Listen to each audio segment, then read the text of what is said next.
Hi friends, നമുക്കൊന്നൊരു വചനം വായിച്ചു നോക്കിയാലോ. ദൈവത്തോട് ചേർന്ന് നിൽക്കുവിൻ, അവിടുന്ന് നിങ്ങളോടും ചേർന്ന് നിൽക്കും. വചനം പറയും, നമുക്ക് ശ്രദ്ധിക്കാം.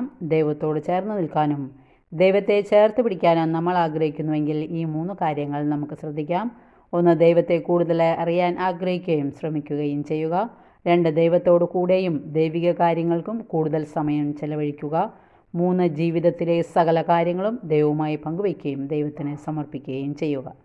ദൈവത്തെ കൂടുതൽ അറിയാനും ദൈവത്തിൻ്റെ സാന്നിധ്യം ജീവിതത്തിൽ അനുഭവമാക്കുവാനും സഹായിക്കുന്ന കാര്യങ്ങൾ എന്തൊക്കെയാണ്?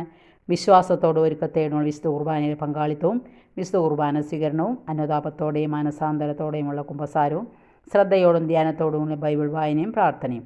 ദൈവത്തോടുകൂടെ ദൈവകാര്യങ്ങൾക്കായി സമയം ചെലവഴിക്കാൻ നമ്മെ സഹായിക്കുന്ന കാര്യങ്ങളാണ് ഉപവാസ പ്രാർത്ഥന നടത്തുക, മധ്യസ്ഥ പ്രാർത്ഥന നടത്തുക, ധ്യാനത്തിലും പ്രാർത്ഥന ശുശ്രൂഷകളിലും പങ്കെടുക്കുക. വചനമനുസരിച്ച് ജീവിക്കാനായിട്ട് ശ്രമിക്കുക. ദൈവം നമ്മളെ അനുഗ്രഹിക്കട്ടെ. Okay, thank you.